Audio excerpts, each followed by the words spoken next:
¿Cómo están? Anuska, ¿cómo estás? Mil disculpas por la tardanza a todos nuestros amigos y amigas epicéntricos y epicéntricas. Tenemos mucho de qué hablar, pero vamos al grano, porque está con nosotros un invitado de lujo, uno de los periodistas más influyentes, más trascendentes del país, Gustavo Gorriti, quien junto a Rosa María Palacios, acaso porque son casi igualmente influyentes y trascendentes, fueron acosados por este grupo miserable, así hay que decirlo, porque Anuska y yo los conocemos también frente a frente, no han ido a nuestra casa, pero sabemos quiénes son. Ese grupo miserable fue a la casa de estos dos periodistas, importantes periodistas, marcando un hito en el acoso, porque nunca antes habían ido a la casa de los periodistas, el grupo La Resistencia. Entonces vamos a conversar con Gustavo Gorriti, quien ha tenido la amabilidad de darnos una entrevista el día de hoy. También había un desagravio en IDL y en su domicilio, al cual no pudimos ir Anuska ni yo. Fue Daniel Llovera representando Epicentro, pero qué mejor que manera de compensar aquello que entrevistándolo para que ustedes lo conozcan un poco más y nos ayude a dimensionar qué es lo que está en juego con este tipo de actos por parte de este grupo, La Resistencia. Gustavo, buenas noches. Gracias por estar con nosotros. Buenas noches, es un placer estar con ustedes. El placer es nuestro. ¿Qué le parece si primero vemos lo que le han hecho o le han pretendido hacer? Ok. Que estamos aquí plantados y parados para decirle a Gustavo Gorriti que tiene los días contados. Por eso estamos aquí y vamos a seguir viviendo a la casa de este judío que toda la vida ha manejado los tiros del fuego.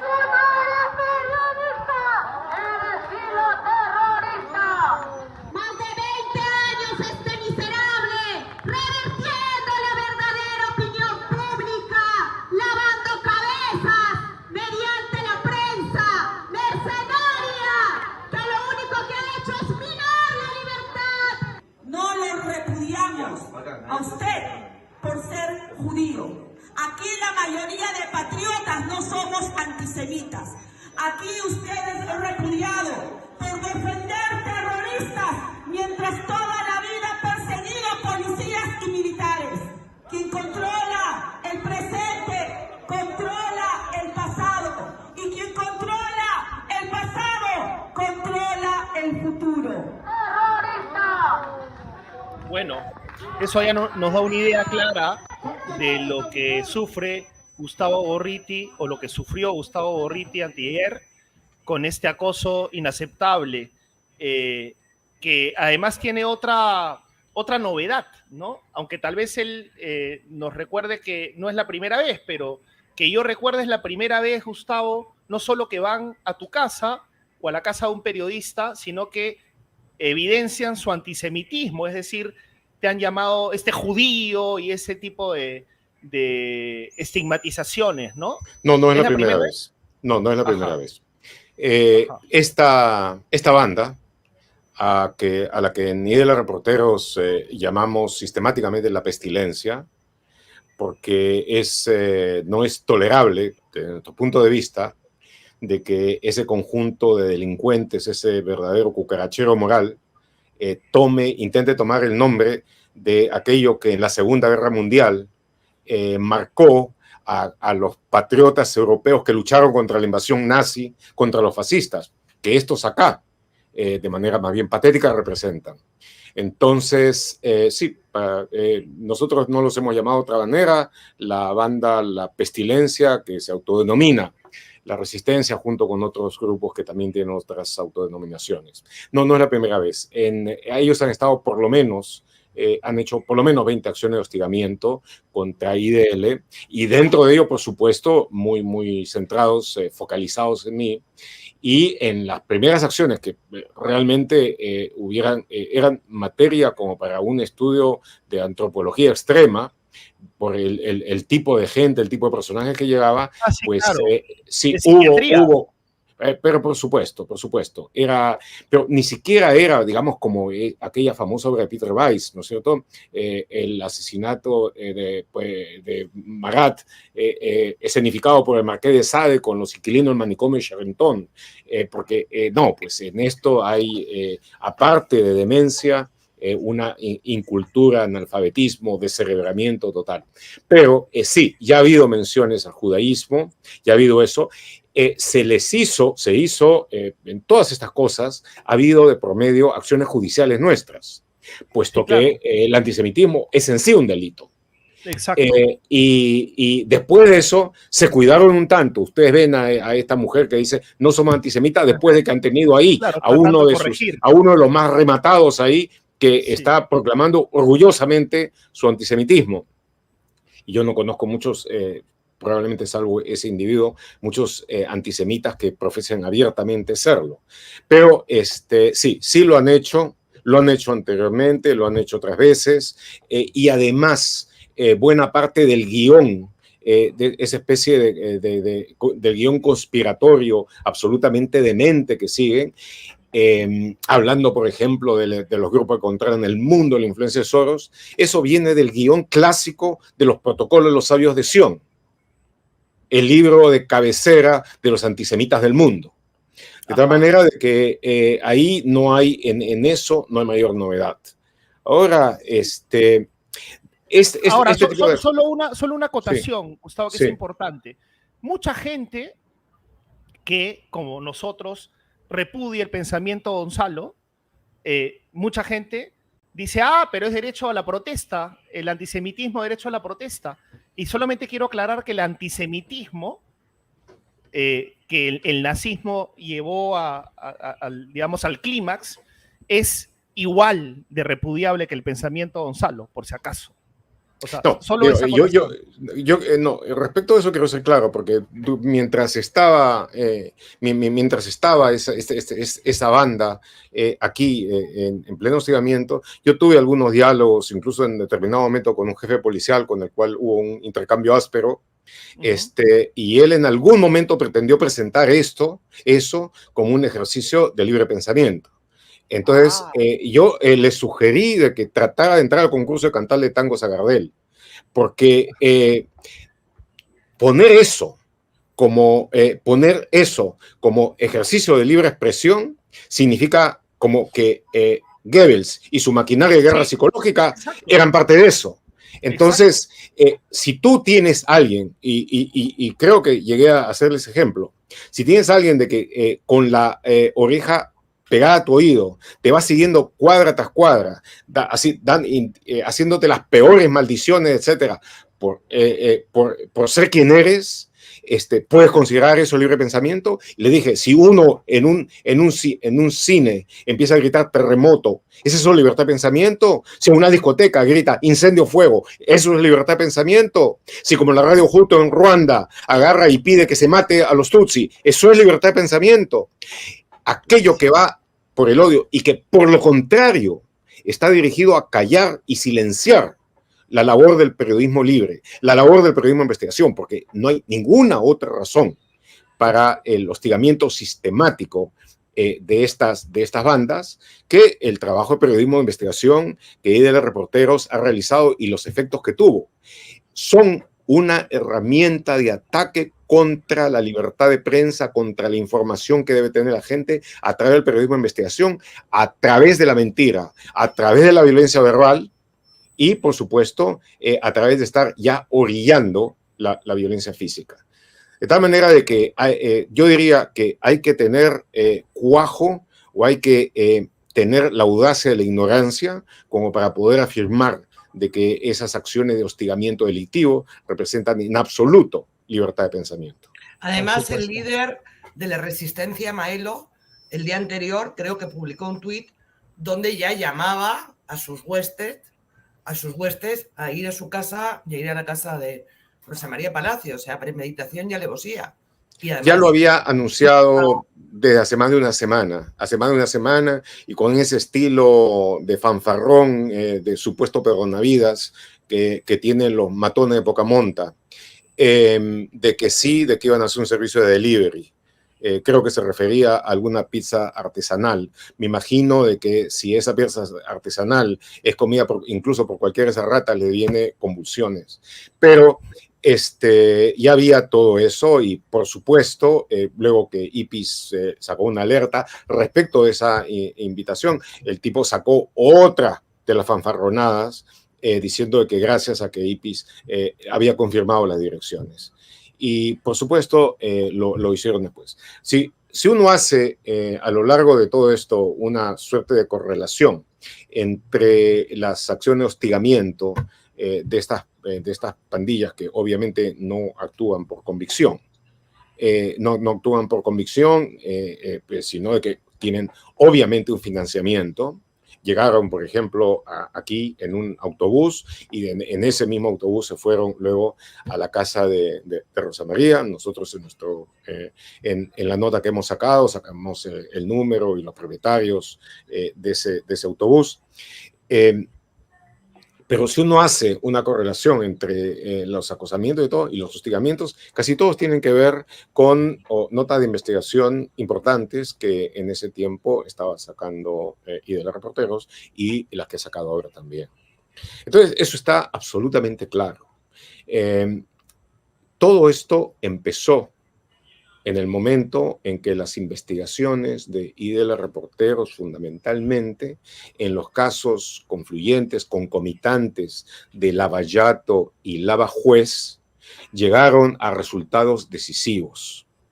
A resultados decisivos que implicaron a varios expresidentes, casi todos los que ha habido durante el siglo XXI, que implicaron una cantidad muy grande por el lado de Lavajuez, de magistrados del Consejo Nacional de Magistratura, Fiscalía, Poder Judicial, Cortes Superiores, etcétera. Y también, por supuesto, a abogados, periodistas, porque los hubo naturalmente, y empresarios muy importantes. Y ya en ese tiempo hubo contraataques contra IDL Reporteros. Algunos surgieron de parte de los que eran la fuerza de choque del Congreso, dominado por los fujimoristas en ese tiempo, gente como Becerril, o de otro lado, gente como Donaire. Claro. O sea, nacieron justo cuando empezaste a destapar lo de Lavallato. O sea, fue como... Cuando lo de Lavallato adquirió ya resultados muy concretos, avanzó y logró varias cosas. Y en ese tiempo, la relación que había, sobre todo entre este delincuente Maelo con el fujimorismo, era clarísimo. Hay una serie de actuaciones, ceremonias, donde está siendo adulado por Rosa Bartra y todo aquello. Claro. Después de eso, cuando el poder, por el caso Lavallato mismo, de Keiko Fujimori, empezó a declinar, estos buscaron guarecerse en otra tienda y fueron recibidos con entusiasmo por Rafael López Aliaga, que en ese tiempo todavía estaba, ya había básicamente conectado solidaridad junto con Rosa Bartra. Y hay que tener presente de que pusieron como candidato al Congreso, por eso la solidaridad que ya dirigía López Aliaga, a Maelo. Entonces, ese tipo de... Y cuando nosotros en IDL Reporteros sacamos un reportaje que recordaba la participación de Maelo en el asesinato de un excombatiente del CENEPA, del que había salido libre por el tipo de corruptelas que se dan en esas investigaciones a nivel judicial, uno de los que salió supuestamente muy escandalizado por lo que se había hecho fue el propio López Aliaga. De tal manera de que las relaciones orgánicas que hay ahí entre ellos son muy claras y han estado muy claramente establecidas. Ahora, contra la resistencia hay varias denuncias supuestamente en Fiscalía. ¿En qué punto están estas investigaciones? No solamente denuncias de Fiscalía. Nosotros, desde casi el comienzo, desde los primeros insultos antisemitas, las difamaciones más extravagantes, pero a la vez groseras, planteamos acciones judiciales y fiscales. Entonces, en una de ellas, que fue hecha fundamentalmente por IDL, no por IDL Reporteros, sino por IDL, contra Maelo, terminó en un juicio, en una sentencia que ya está consentida, que estableció reglas de conducta para Maelo. Reglas de conducta que para el tipo han valido lo que un papel higiénico, porque las ha violado una y otra vez.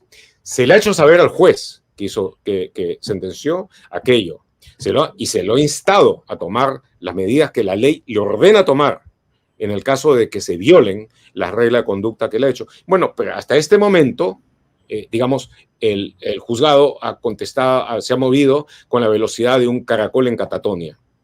Luego, de otro lado, también por razón de las denuncias que nosotros presentamos, acompañados por prueba tras prueba tras prueba, se abrió una investigación en la Fiscalía de Crimen Organizado a cargo de Nelly Millones, y se avanzó inicialmente relativamente rápido, hasta el momento en que entró la nueva fiscal de la Nación, Patricia Benavides, en cuyo momento todo eso, de acuerdo hasta donde hemos podido ver, se ha congelado. Pero una acotación, perdón, Anuska, lo que pasa es que una vez también, o sea, claro, todo lo que dices es correcto, pero también el general Arriola dijo que las leyes estaban diseñadas para catalogar como terrorismo solamente lo que tiene que ver con el pensamiento Gonzalo, con Sendero Luminoso. Eso es una estupidez. Eso es una estupidez. Eso es lo que dijo él, por eso... Yo no he escuchado que él lo diga.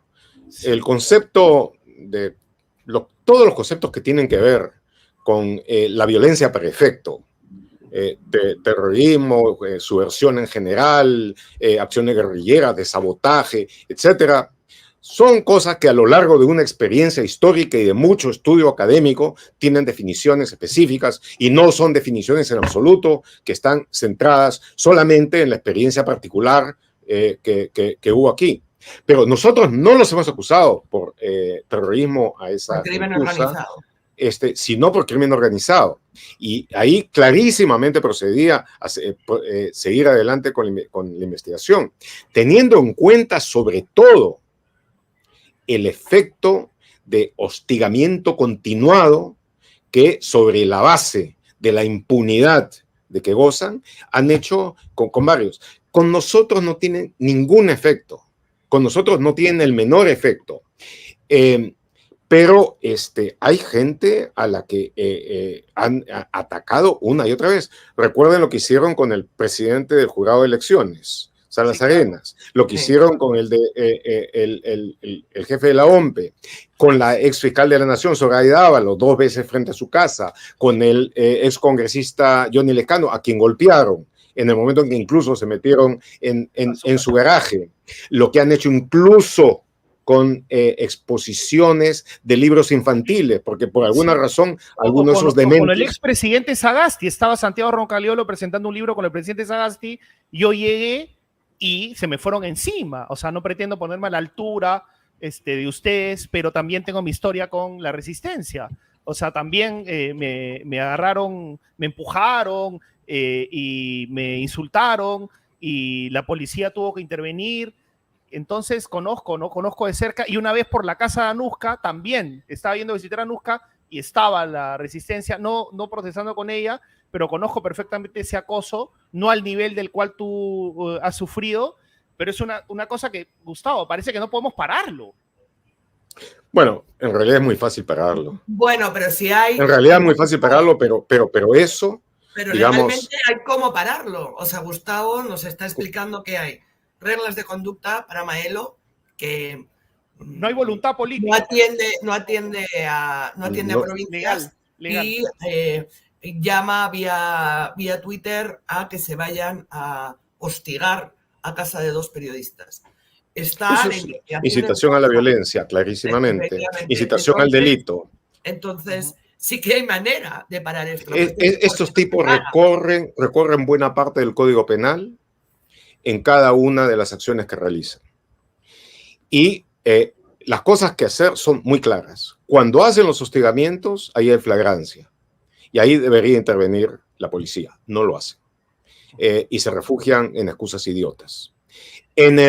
Cuando ya hay hostigamientos inmediatos, personales, agresiones, pues debían hacerlo. Cuando hay calumnias, injurias basadas en una falsedad tras otra, y solamente, digamos, y que su única su única ostentación es el hecho de que las propalan por amplificadores que revientan toda la barrera de decibeles y frente a los cuales, por supuesto, los alcaldes no dicen nada.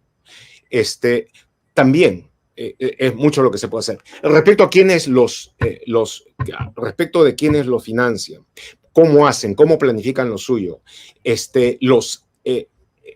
respecto de todo eso, hay razones como para hacer profundas investigaciones por crimen organizado. Sí, Y para tomar acciones, y lo cierto es de que si hubiera voluntad y se decide hacerlos, y se decide aplicar las medidas, por ejemplo, el que no incumple las reglas de la sentencia que ya tiene, pues claro. lo que debía suceder es inmediato.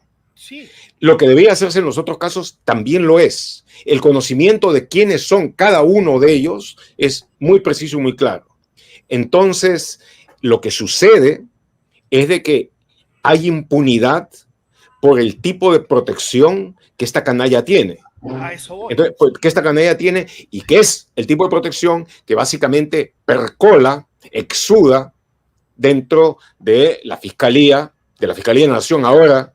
Sí, Gustavo, también, por eso dije que no podemos pararlo. O sea, no que no hay maneras, las maneras las has descrito tú perfectamente, pero no podemos por lo que tú estás describiendo. ¿Y tú haces responsable a la fiscal de la Nación?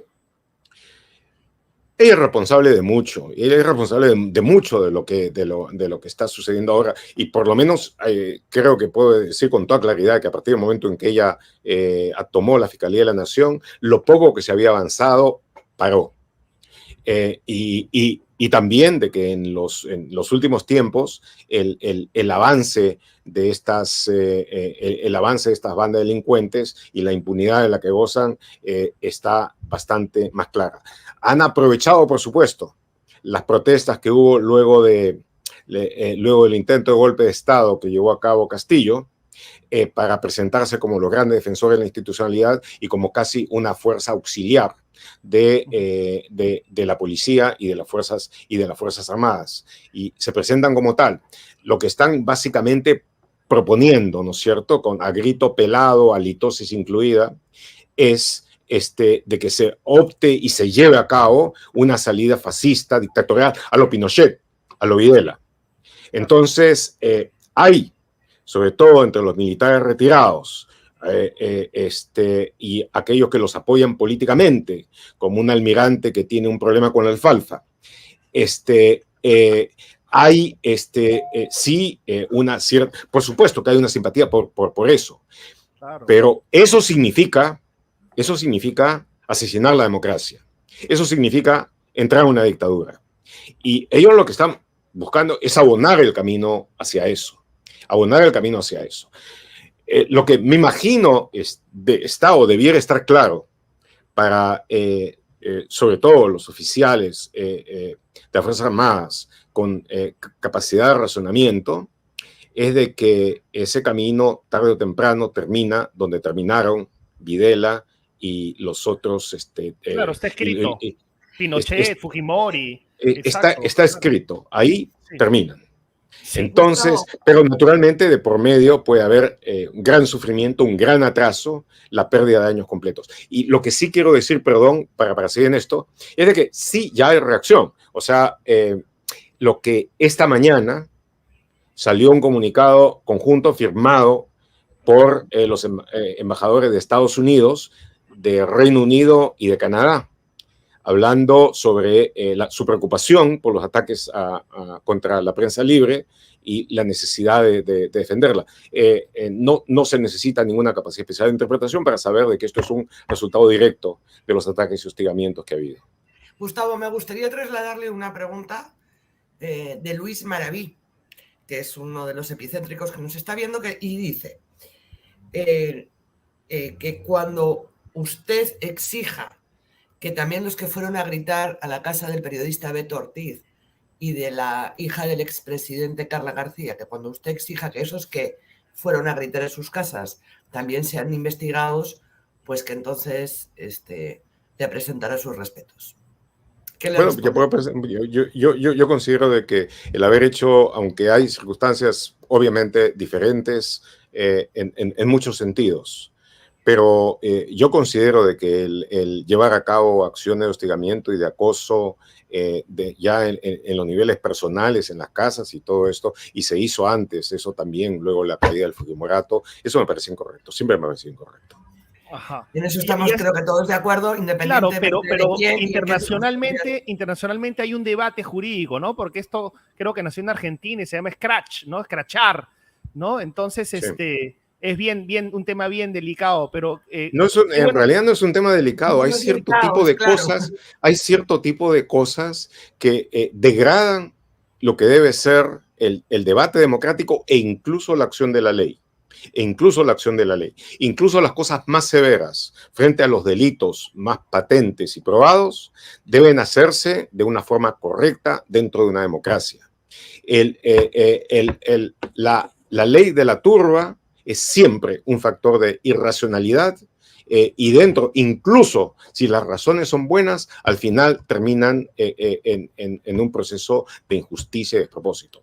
Así como, por ejemplo, no tengo por supuesto, creo que es necesario igualmente decir de que muchas de las cosas que ha habido en las protestas luego del 7 de diciembre, de la salida, la vacancia de Castillo por su intento de golpe, muchas de esas que han incluido acciones de extorsión para que se participara en ello, de coerción, de amenaza, han sido completamente incorrectas. Y como, por ejemplo, las cuestiones de violencia, los incendios que ha habido, e incluso no se diga los ataques a aeropuertos o a la matriz energética, también los largos bloqueos de carreteras y todo eso, Sí. que básicamente tienen como víctima central a la gente más humilde.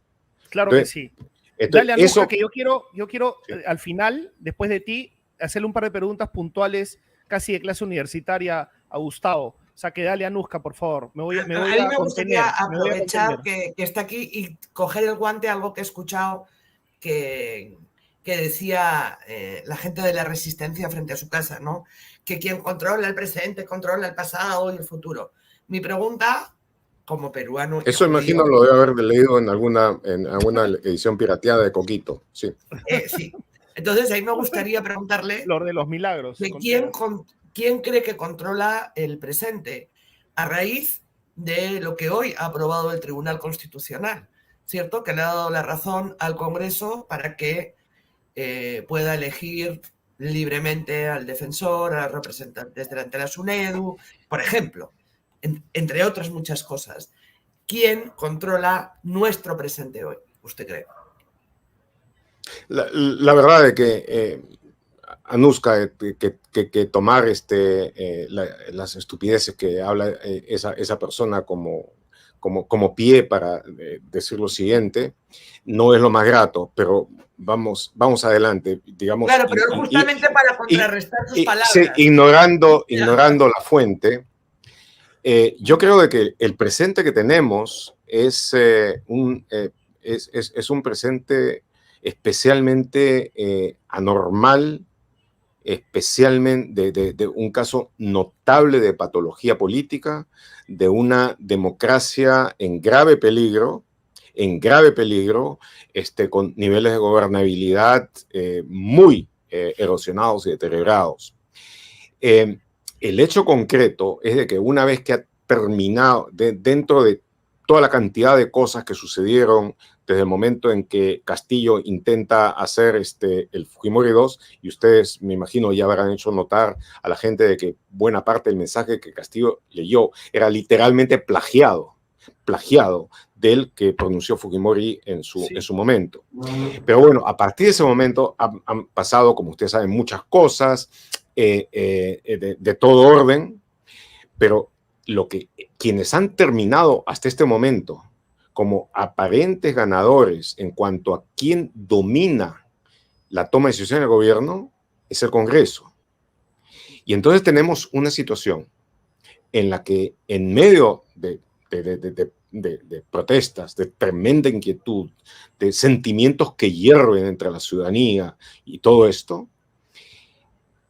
la institución, el Congreso, más despreciada en el país, probablemente, cuya desaprobación, y es una desaprobación de desprecio, es de por lo menos el 93% de la gente, que ese grupo es el que da las medidas para controlar el país y las instituciones, y para llevar a cabo todas las modificaciones legales que puedan de una u otra manera servirles a ellos.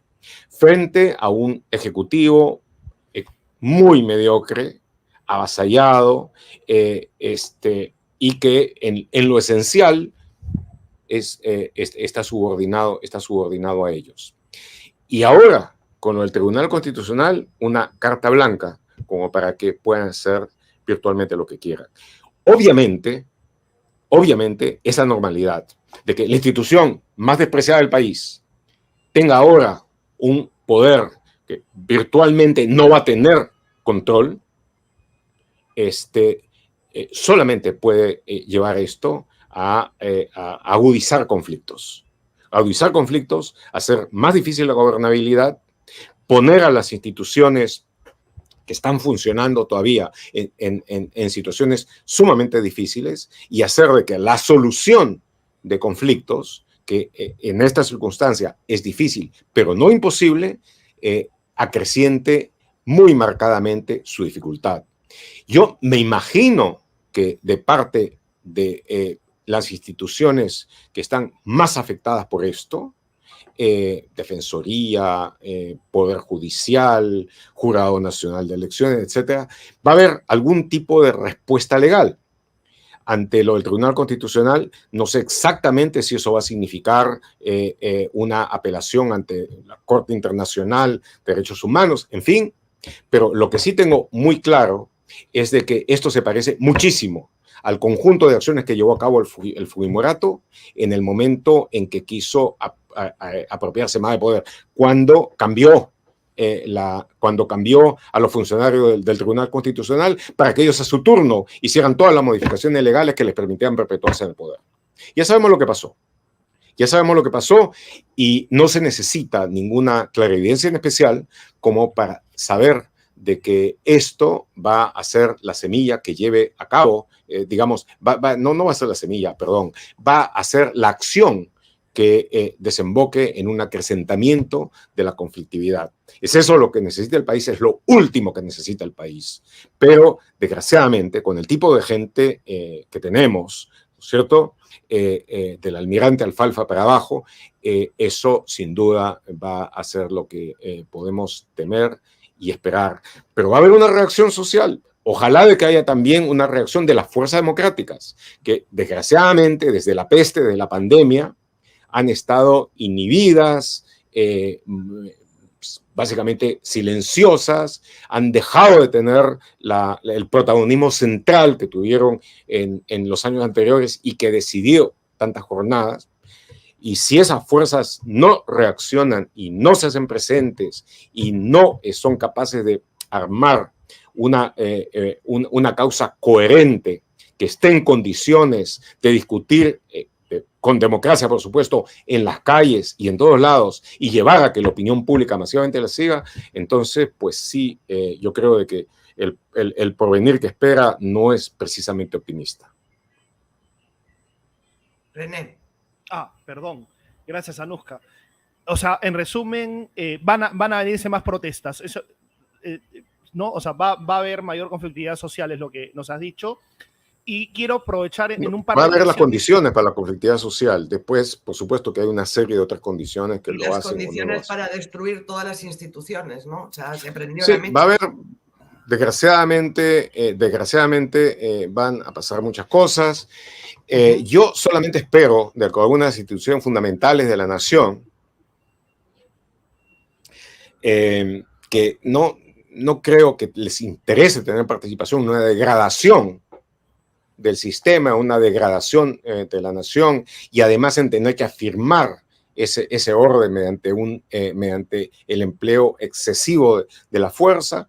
Yo espero de que estén en condiciones, sin participar en la vida política, pero mantener una distancia, tal como lo hizo cuando en la fugaz presidencia del usurpador Merino, tal como lo hizo entonces el Comando Conjunto de las Fuerzas Armadas. Sí, claro, lo que pasa es que están apostando a este pantano temporal, ¿no? Pero bueno, se nos acaba el tiempo. Quiero aprovechar en dos lecciones, por favor. Por favor, ¿qué es terrorismo, digamos, aplicado a la crisis? Quiero escucharte y que de paso nos eduques. ¿Hay acciones terroristas en estas protestas? ¿Ha habido acciones terroristas? ¿Por qué no podemos llamar terrorismo? No es lo mismo llamar terrorista que senderizar la protesta. O sea, ayúdanos a entenderlo. Porque esto quiero decir, no es una discusión de dos palabras. El fenómeno del terrorismo es un fenómeno muy viejo, secular, que se ha dado en sociedades a lo largo de la historia y que también ha estado vinculado con otras formas de ejercicio de la violencia a través de métodos irregulares. Y hay mucha discusión entre académicos sobre la definición exacta del terrorismo. No es una definición fácil, es una definición difícil y casi que uno podría decir lo que dijo algún connotado jurista estadounidense cuando le preguntaron la diferencia entre obscenidad y pornografía. No puedo definirlo con claridad, pero sí sé qué es cuando lo veo. Entonces, una de las formas que se ha utilizado más, no es perfecta, pero ayuda a entenderlo, es el de la violencia para efecto, por un efecto. Es decir, ejercer una violencia sobre algo para tener un efecto general sobre muchos otros. Ahora, eso puede aplicarse, desde un punto de vista funcional, puede servir para entender las cosas, pero naturalmente puede decirse que un bombardeo en una guerra regular en determinado momento para dar un mensaje también podría entrar dentro de esa definición. Por lo general es el grupo de organizaciones o incluso de estados que llevan a cabo acciones de violencia calculadas para lograr Estado, organizaciones irregulares. La pregunta concreta, Sí. sé que esto merecería mayor profundidad y más tiempo, pero Sí. en tu criterio, ¿han habido acciones terroristas en estas protestas? Esto no pretendo deslegitimar la protesta en absoluto. La protesta, por favor, ya saben, nuestra línea tenía sus razones, tiene sus razones todavía, pero hagamos trabajo filigrana. Sí. Perdona, hay cosas dentro de esa protesta que han sido absolutamente inexcusables. Y sobre eso quiero ser bastante claro. Okay, pero o sea, por eso, intentar tomar la matriz de Camisea, intentar tomar aeropuertos, hacer sitios, asedios, interdictando todas las vías de comunicación, a mi entender, claramente no es legítimo. ¿No es terrorismo o no? ¿Son acciones terroristas? No. Una acción militar, una batalla, la ocupación de un lugar, ¿es terrorismo? No. Por ejemplo, en una acción militar, el tirarse abajo un puente, ¿es terrorismo? No, es sabotaje. Es sabotaje. Por eso, para no confundirse, la diferencia entre una acción guerrillera y una acción terrorista, muchos, por ejemplo, de la gente que cacarea, escandalizada, cuando se habla de esto, que guerrilla es una cosa buena y terrorismo es una cosa mala, en absoluto. Son formas, son conceptos que designan un determinado método de acción bélica. Puede haber guerrilla inspirada en propósitos muy buenos, como fueron las acciones de la resistencia contra los nazis, pero puede haber también guerrillas profundamente nefastas, como por ejemplo fueron parte de los insurrectos en Sierra Leona, entre muchos otros grupos, o como lo es el ISIS.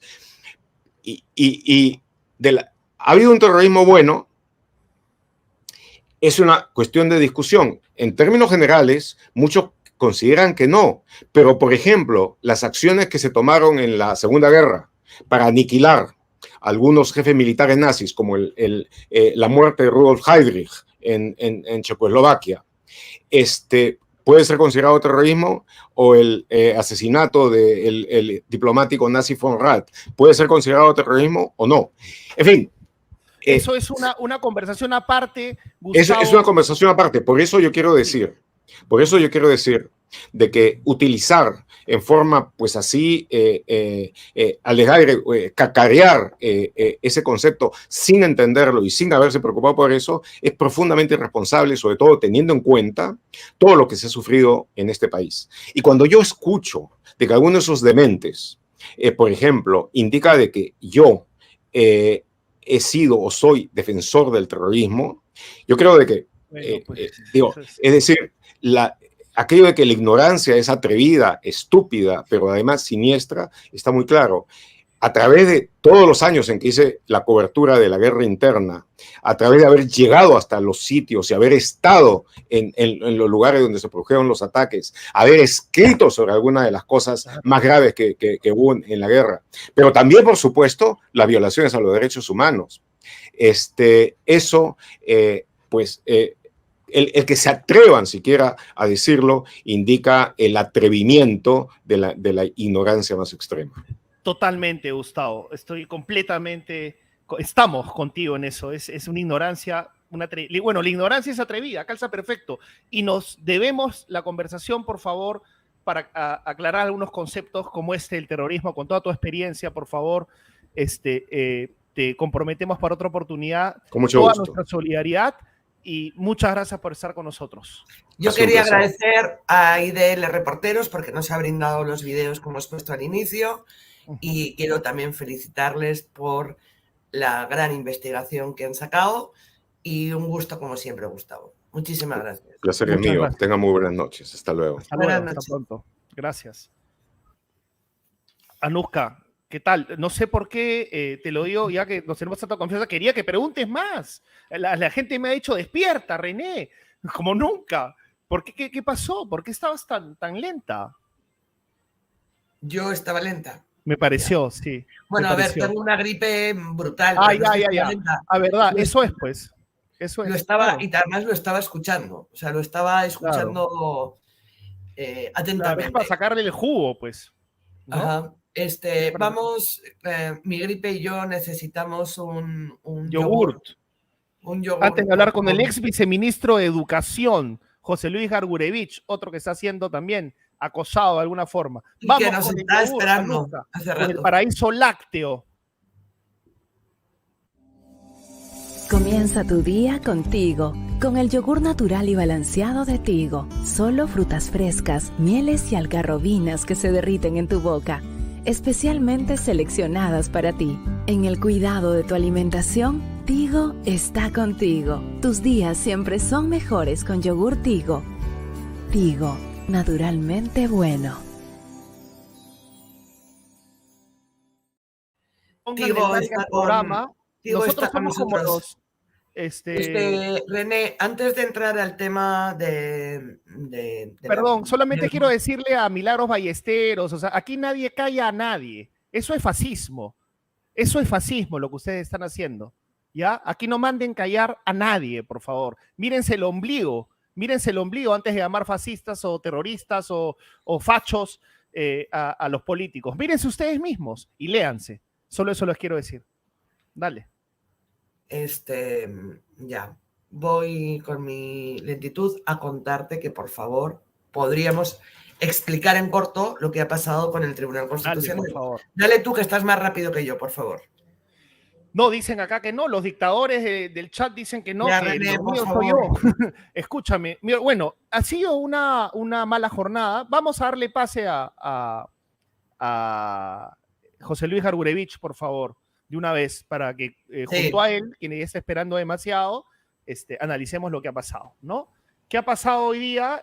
¿Cómo estás? Buenas José noches. Luis Gargurevich, ¿Qué tal? ¿Cómo están? Buenas noches. ex viceministro de Educación, del gobierno de Dina Boluarte, y renunció. Ya nos va a explicar él la situación con respecto a la SUNEDU. Han habido también algunas intervenciones de la Fiscalía en las últimas horas, ¿no? No sé bien a dónde han acudido, pero se habla de 700 y pico millones de soles que se habrían gastado en consultorías entre los años 2012 y 2022.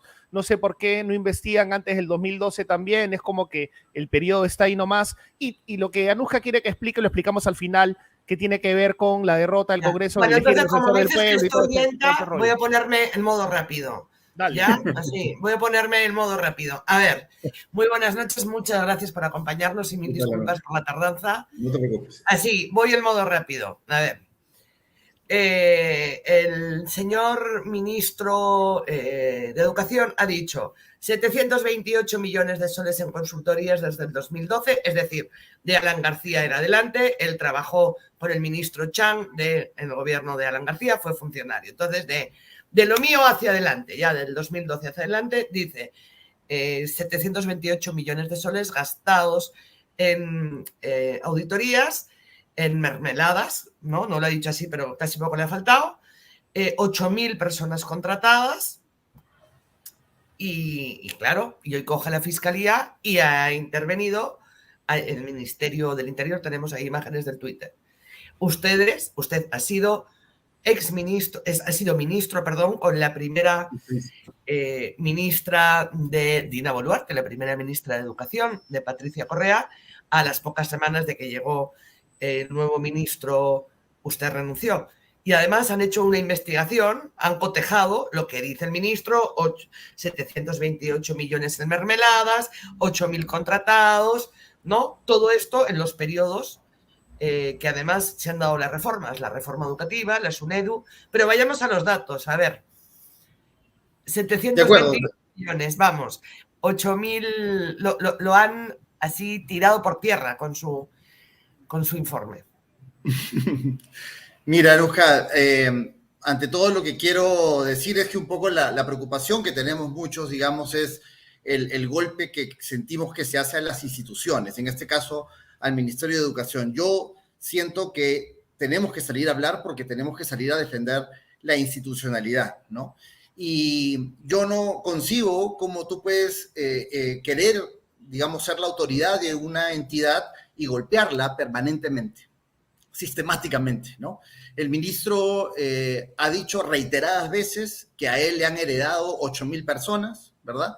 Que no sabe qué hacer con ellas, que no tienen buenos desempeños, que duplican funciones y que además está atrapado porque no los puede despedir, ¿no? Lo ha dicho en todos los medios posibles, ¿no? Y eso es falso. En el informe de transferencia, que además se le ha entregado a él, y es el que, es más, en nuestra gestión le dimos, está muy bien explicada, esto es información pública, cuánto personal tiene el señor Becerra en el ministerio, ¿no? El Ministerio de Educación, como sede, tiene 3.000 personas, 3.500 personas máximo, de acuerdo a la información pública, ¿no? ¿De dónde pueden sacar más personas? Bueno, está el Programa Nacional de Infraestructura, que tiene más o menos 1.000 personas, está el PRONAVEC, el Programa Nacional de Becas, digamos que tiene también unas 500 personas. Ojo, está la Dirección de Educación de Lima Metropolitana y las UGELES de Lima Metropolitana, las que supervisan la escuela pública y privada de todo Lima, ¿verdad? Que es un órgano desconcentrado del ministerio, tiene su propia autonomía, ¿verdad? Y ahí hay también como 2.500 personas porque tienen que supervisar escuelas, son operadores de servicios. Entonces, no podemos juntar todas esas personas porque son operadores diferentes. Solo contando ministerio, estamos hablando de 3.000 o 3.000 y pico personas, ¿no? Ahora, ¿él no las puede sacar? No, las puede sacar, por supuesto. El escenario con el que él se encuentra es que estas personas ya no tienen un vínculo administrativo, es decir, no son CAS administrativos, ¿verdad? Como lo eran antes de la ley que promulgó el Congreso, sino ahora tienen un vínculo laboral. Y en buena hora, digamos que lo tengan, porque, abriendo un paréntesis, gracias a eso es que felizmente en el gobierno de Castillo, con esta lógica más patrimonialista que hubo, no se logró meter quizás a todo el mundo que hubiera podido meterse en las entidades. Las entidades han resistido, ¿verdad?, estos cambios antojadizos gracias a que estas personas se han quedado con puestos de vigencia indeterminada. Pero ojo, puede sacarlos, claro, lo que tiene que hacer es comportarse como un empleador justo y rescindirles el contrato si es que efectivamente él puede sustentar que no tienen buenos desempeños, ¿verdad? Como cualquier empleador lo tendría que hacer. Si él rescinde esos puestos, se queda sin ese presupuesto, con lo cual En realidad él está atrapado en su propia lógica. Lo que él no puede hacer ahorita es cambiarlos para traer a personal que él quisiera. Por lo tanto, él está, digamos, reaccionando a esa situación. Pero lo que sí puede hacer es trabajar con esa gente que tiene, ¿no? Bueno, pero parece que no quiere trabajar nada de lo que se ha trabajado en los últimos 10 años, ni la reforma de la carrera magisterial, ni la creación y el mejoramiento, valga el término, de la SUNEDU. 728 millones en consultorías aviares. Ustedes también están rebatiendo eso, diciendo ese es el otro dato que es falso, ¿no? que en torno al 10% de ese monto habría sido para consultorías, que los procesos que se han llevado a cabo en los últimos 10 años ameritaban esas consultorías, y que del resto ha puesto todo tipo de farfulla. El dinero necesario para los exámenes de los maestros. Cuéntenoslo usted, a ver. De acuerdo. En ese plazo que él ha agarrado, que como tú bien has dicho es un plazo antojadizo también, pero bueno, hablando de 10 años, de esos 728 millones, el 20% o menos está específicamente en alguna actividad que podría llamarse una consultoría. Para explicarlo además, una consultoría es un estudio especializado, tú se lo encargas a un experto nacional o internacional, ¿verdad? Individual o corporativamente, una universidad, un centro de estudios, un think tank, qué sé yo, ¿verdad? Para que te diagnostique una situación que tú con tus propios medios no puedes hacer, porque implica multidisciplinaridad, digamos, de actividades, ¿verdad? Tú no tienes porque ese es el razonamiento primario, ¿no? Digamos, de algunos periodistas es, pero ¿por qué no pueden hacer eso adentro? Se supone que claro, hay que contratar personas que lo puedan hacer desde adentro y no recurrir a personal externo. Por supuesto, entonces la lógica sería que todas las entidades tendrían que tener un personal, digamos, de capacidad ociosa, esperando con los brazos cruzados a que aparezca justo la oportunidad de que puedan aplicar su expertise. En educación, sobre todo, que es de alta sofisticación, si yo quiero, por ejemplo, mañana crear un nuevo modelo de servicio educativo para las zonas rurales, lo que tengo que hacer es buscar otros países que lo hayan hecho. Necesito expertos que me den la ruta de cómo hacerlo, ¿verdad? Necesito ir al terreno a averiguar, a generar condiciones, a costearlo, a asegurar que va a haber sostenibilidad de presupuesto de aquí al futuro, que puedan dialogar con el MEF para eso. Esas evidencias las hacen los expertos. No, es una gran contradicción pensar que no queremos tener expertos para tomar grandes decisiones para el país, digamos, ¿no? Entonces, las consultorías tienen que ver con ello. Cuando pensemos en consultorías, tienen que ser expertos creando valor, estudios, evidencias. Pero no son vinculantes porque la autoridad con esa consultoría decide o no tomar una decisión por una ruta A o B. Lo que ahora, no son consultorías siempre a las mismas personas, porque lo que ha dado a entender el ministro, sin aportar pruebas, ¿no? Pero siempre son los mismos. Es como una collera a la que siempre se le dan consultorías y se benefician. Claro, o sea, lo que él ha dicho ya ha mal llamado una puerta giratoria, ¿verdad? Entonces, la pregunta es, si tú eres un ministro, un viceministro, has sido asesor, trabajas en la gestión pública años y sales del sector educación, digamos, ¿cuál es la lógica? Entonces tú ya no vas a aportar al país nunca más. O sea, tú eres el mayor experto en educación bilingüe intercultural, por ejemplo, y la nación te castiga, ya no quiere saber más de ti. No tiene ningún sentido. La idea es capitalizar lo que tú sabes, ¿verdad?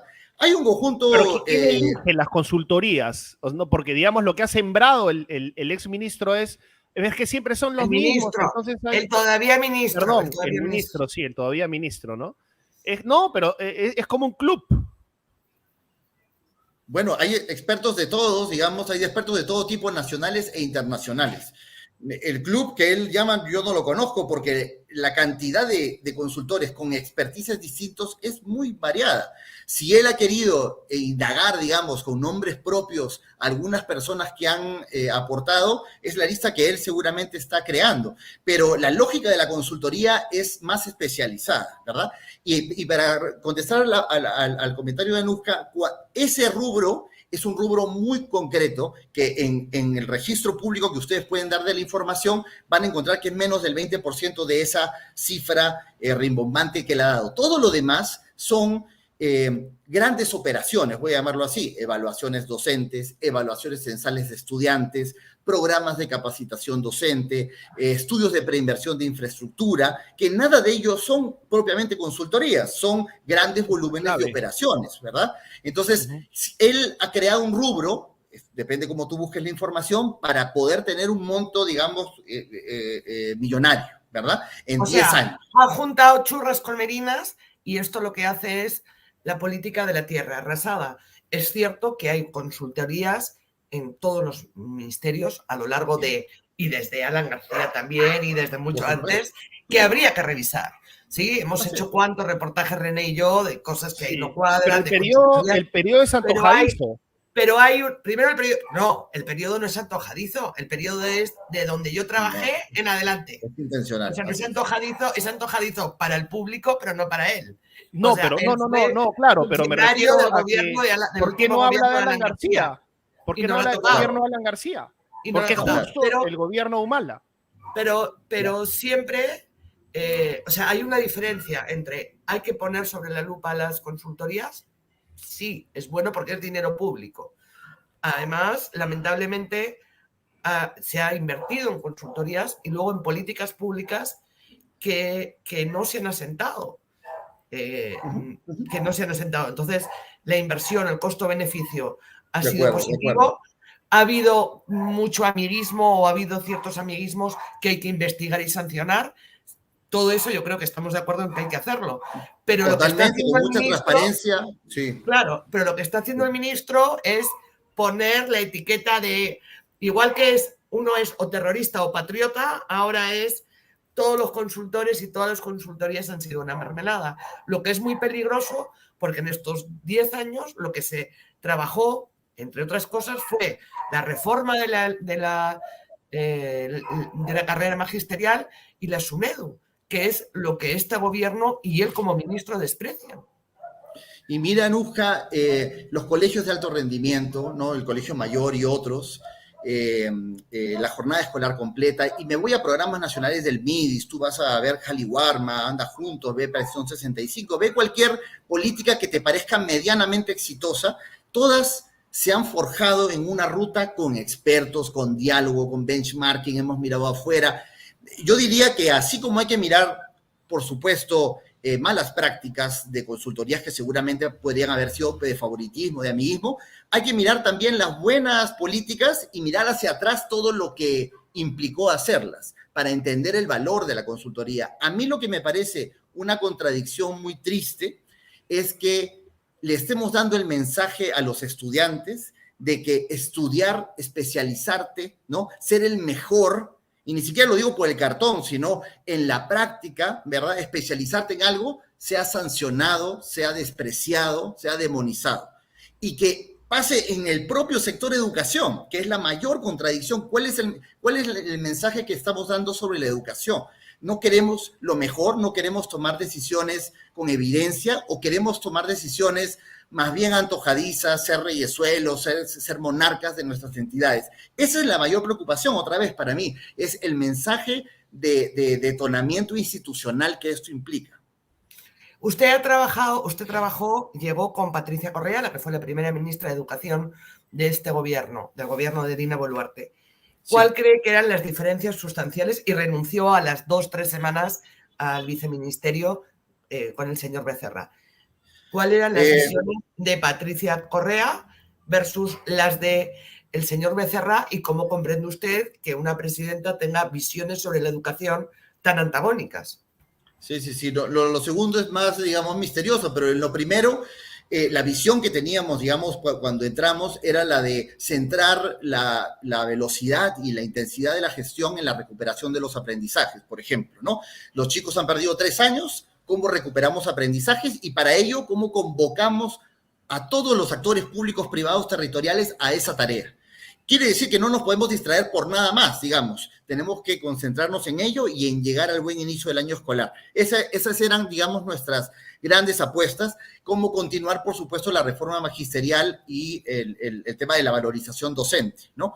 Cuando llega el ministro Becerra, yo tengo pocos espacios con él, pero en el gran espacio que tenemos cuando recién nos conocimos, parte de nuestra conversación fue, pues no nos pusimos de acuerdo, pero ni en 5 minutos, ¿no? Porque el fortalecimiento de la autonomía de la SUNEDU, ¿no? El fortalecimiento además del propio ministerio, Anuja, que estaba a puertas de crear un viceministerio de Educación Superior, ¿no? Que es el que también se ha paralizado, ¿no? El tema de centrarte en la recuperación de los aprendizajes y no en revisar los textos, a ver en qué página el enfoque de género, la ideología de género está subrayada, ¿no?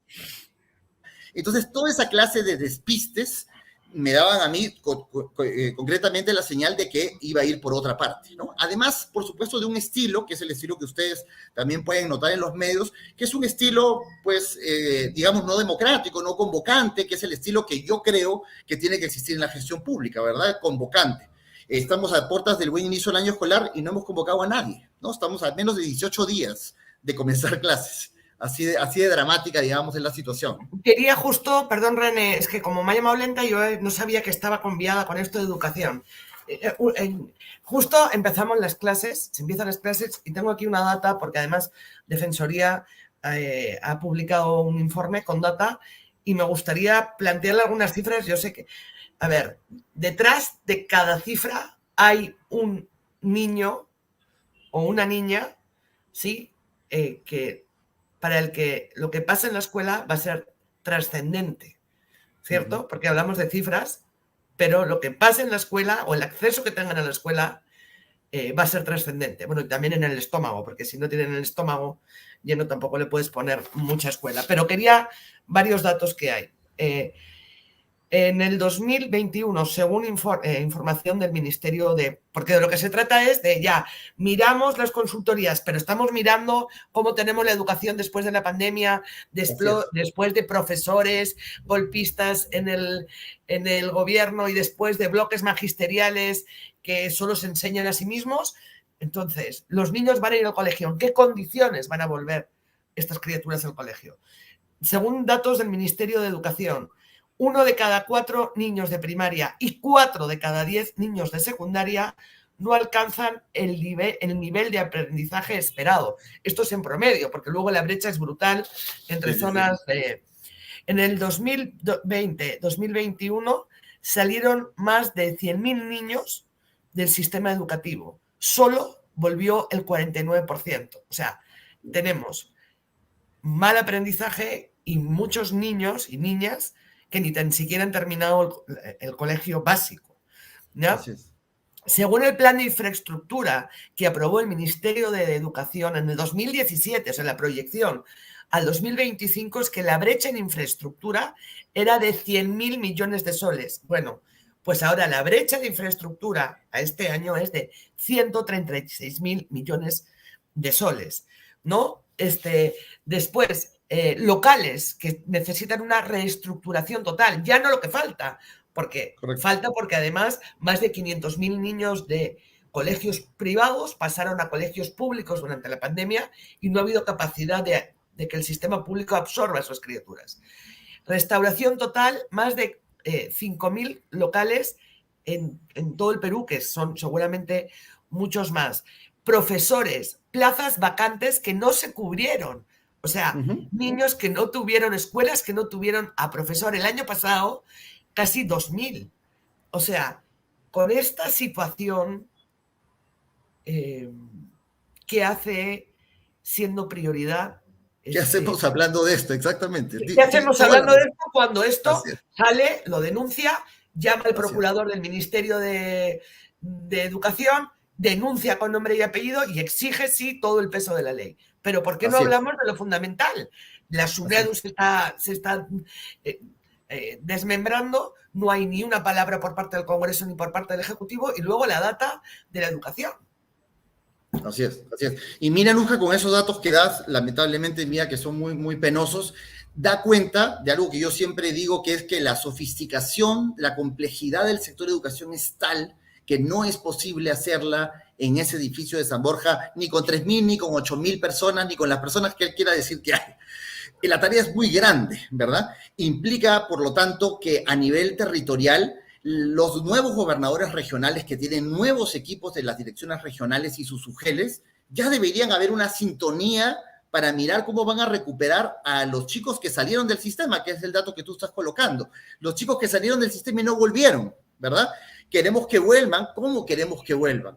E incluso los que no están en el sistema, ¿cómo aprenden fuera del sistema? Hay un conjunto de estudiantes que aprenden también fuera del sistema, ¿no? Que en la época de la pandemia, con programas como el Aprendo en Comunidad, se revela cómo la educación comunitaria, la educación no formal, también es un espacio de aprendizaje. Y en nuestro país es muy importante, ¿no? El vínculo además con el mundo del trabajo, con los institutos, con los centros de educación técnico-productiva.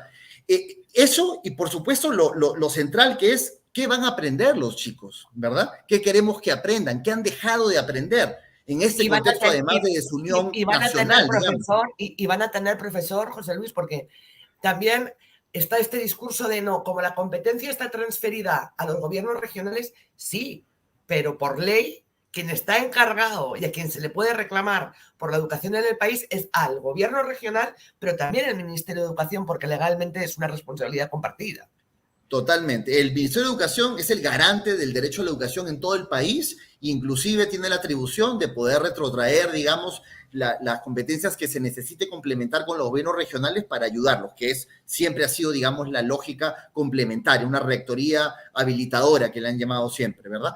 Y la transferencia de competencias a los gobiernos regionales no implica, por supuesto, que yo me lave las manos. El ministerio tiene que tener una estrategia nacional para eso. Por eso digo, la estrategia de recuperación de los aprendizajes en todo el país tiene que ser una estrategia que debería haber estado pensada, digamos, en todos estos meses en lugar de estar hablando de estos temas. Y efectivamente, en este estilo, digamos, de debilitar las instituciones, tenemos a la SUNEDU que está golpeada y también tenemos al Consejo Nacional de Educación que, como ustedes bien saben, el ministro interrumpió también la vigencia del mandato de los consejeros y ahora ha escogido a sus propios consejeros, digamos, ¿no? Rompiendo reglas de juego. Hay un comportamiento que yo percibo poco democrático en un sector que debiera ser, digamos, el que eduque democráticamente al accionar de la nación, ¿no? Y entonces sí me preocupa que haya además mucho silencio, yo lo digo así, ¿no? La comunidad educativa, yo siento que está en silencio frente a esta práctica, que es una que tenemos que demandar, que tenemos que denunciar ahora, ¿no? René. Muchas gracias. Muchas gracias, José Luis. Tenemos que cortar ya, son las 8:12. Te agradecemos mucho tu presencia para ayudarnos a separar la paja del trigo. Y eso creo que lo hemos cumplido, lo hemos logrado, porque has aclarado que se está llamando a todo consultorías, has aclarado en qué se gastan la mayoría de millones de dinero y eso es justo, porque lo que se ha instalado, como tú bien dices, es todas las consultorías, o sea, el hecho de recurrir a expertos es malo, ¿no? Exacto. El hecho de que los expertos sean expertos de verdad, acreditados académicamente, es malo. Eso no sirve. Y eso es peligrosísimo. Porque ahora resulta, René, que los expertos dañamos la educación, ¿no? Ese es para mí con lo que yo me quedo en el día, ¿no? O sea, resulta que los expertos en educación dañan la educación del país. Entonces, ¿en qué nación estamos? Pero igual, ojalá volvamos a conversar porque... Claro. A ver, es necesario ver todo, ¿no? O sea, ver en qué se gasta el dinero público y si se ha malgastado, pues hay que aplicar todos los correctivos, ¿cierto? Pero hay que poner el foco también en otras cosas, ¿no? Entonces, no nos olvidemos de como que, ¿no? Solo miremos a un lado. Que no nos pongan las orejas de burro. Muchísimas gracias. José Luis. Muchas gracias. De acuerdo, gracias a ustedes, gracias a ustedes. Gracias. Muchas gracias. Y una reflexión final, Anuska, lo que ha pasado con el Tribunal Constitucional es peligrosísimo porque le da poderes, o sea, le da una facultad omnipotente al Congreso, ya no hay contrapeso, ¿no? Entonces el Congreso puede hacer lo que le da la gana. Y eso es bien complicado. Bueno, pónganle like al programa, por favor, ahí tienen el QR para suscribirse, el YAPE, por favor, y el teléfono 955-101-558, 955-101-558. Muchísimas gracias por tu sintonía. Un momento, René, por favor, tenemos dos cosas que tengo que mencionar. ¿Ya? Tenme paciencia, por favor. A ver. Una es solo dar una pincelada más a lo que ha pasado en el Tribunal Constitucional. lo hemos publicado en Epicentro, ahí tienen la resolución. Ujú. El Tribunal Constitucional, ¿qué ha hecho? Le ha dado la razón al Congreso en la demanda Ahí está. competencial. Baja el tuit. Sí, ahí Ricardo. está. Le da al Congreso la razón en la demanda competencial contra el Poder Judicial por amparos emitidos por jueces que suspendieron el proceso de elección del Defensor del Pueblo, SUNEDO e investigaciones de competencia del Legislativo. Del Legislativo. Es decir, el Congreso quiso aprobar de una manera poco transparente la elección del Defensor del Pueblo, se interpusieron recursos de amparo, hubo, por ejemplo... En el Poder Judicial, Poder Judicial le dio la razón al sindicato que cuestionó la elección llevada a cabo en el Congreso, y el Tribunal Constitucional lo que ha dicho es: Poder Judicial, no tienes competencia, esta competencia es solo el Congreso, por lo tanto, no te metas. La siguiente. Lo mismo en la SUNEDU y también en, cuidado con esto último, en investigaciones de competencia del Legislativo. Mañana vamos a ampliar esto en Epicentro, así que estén al tanto porque vamos a colgar más información sobre lo que esto significa. Porque claro, es como un poco denso, pero nos afecta a todos en nuestro día a día. O sea, esto no es solo que vaya a afectar en la relación del Congreso con el Ejecutivo, no. Esto es lo que decida el Congreso, esto es barra libre. Y luego, quería en nombre de Epicentro agradecerles a ustedes, porque el martes estuvo con nosotros Daisy, de la Olla Común de San Juan de Lurigancho. Claro. Ella, gracias a ustedes, han recibido ayuda. Y vamos a compartir el video, ¿no? Y nos han mandado este video que me gustaría... Sí. ¿Se acuerdan? Daisy Canchán, que estuvo con nosotros en un testimonio conmovedor, que era una especie de respuesta, ¿no?, al congresista Alfalfa, al almirante Montoya, que fue tan poco empático, ¿no?, tan patán. Y Daisy ha querido compartir con ustedes la ayuda que recibió de parte de algunos de ustedes, y esto es maravilloso. Por favor. Sí, ahí va el video buenas tardes, de agradecimiento. Estamos aquí en la Olla Común Sara Rodríguez, todos los beneficiarios de la Olla Común Sara Rodríguez, estamos agradecidos a los televidentes de Epicentro por todas sus colaboraciones. Muchísimas gracias. Aquí vamos a entrar a la ollita hoy día. Aquí están los comensales, ya están almorzando. Ahí la señora cocinera está sirviendo la comida. El día de hoy hemos preparado en la olla común sopa de sémola con carne y guiso de estofado de pollo con su arroz seco de pollo, sequito, claro, es verde, ¿no? Su yuquita sancochada. Ya se están sirviendo los tapercitos para que lleven las mamitas. Señora Lidia, buenas. Y el refresco de ¿qué se ha preparado hoy? ¿Cómo se llama? Maracuyá. Refresco de maracuyá. Muchísimas gracias, los televidentes de Epicentro. Muchas gracias. Gracias. Solo una aclaración. Una aclaración para después dimensionar lo que ha pasado. Acá hablamos mucho de los políticos que son tal por cual, pero yo le digo a Marisa Consiglieri de Chacal que es igualita a esos congresistas alfalfa. ¿Por qué? Porque dice la señora Marisa Consiglieri que es carajo, dice, no es Daisy, es Yossi. La ignorancia es atrevida. Eres igualita que los congresistas que criticas. Se llama Yossi Daisy, por si acaso. O sea que no te adelantes, Marisa Consiglieri, así pontificando, igual que los congresistas. Tenemos que mirarnos el ombligo, todos, nosotros como periodistas y ustedes como ciudadanos, a ver si de verdad nos diferenciamos de aquellos personajes que criticamos tanto. Esto va para ti directamente, estimada Marisa, gracias por vernos, pero no te lo podía dejar de decir.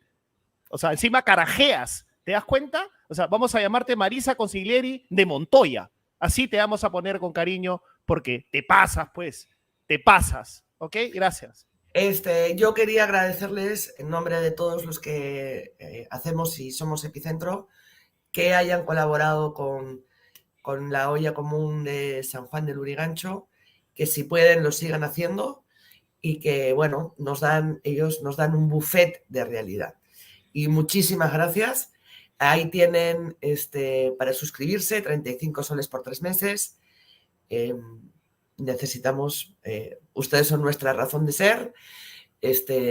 Nos pueden yapear, darnos todos los likes que quieran al 955-101-558 y nos falta, René, nuestro departamento, nuestro momento departamento Sí, para alinear nuestros chakras después de este día de yo con gripe y tú con explosiones caragianas.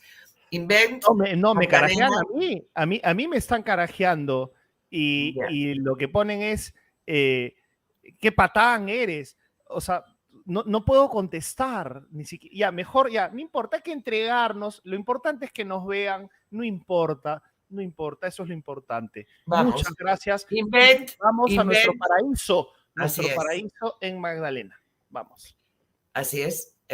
Invent, Magdalena Aliaga 435, informes en 979-726-390, ya saben. Y a la última, perdón, soy un poco picón. En @inmobiliaria.invent. Así es, Invent Aliaga 435, ahí está, en Magdalena, ahí está el teléfono. Tu último comentario, René, en la banda le identificaron como Yossi, entonces ese es su nombre. O sea, que porque le identificamos como Yossi no se puede llamar Yossi Daisy y por lo tanto usted decreta que ese es su nombre y se acabó.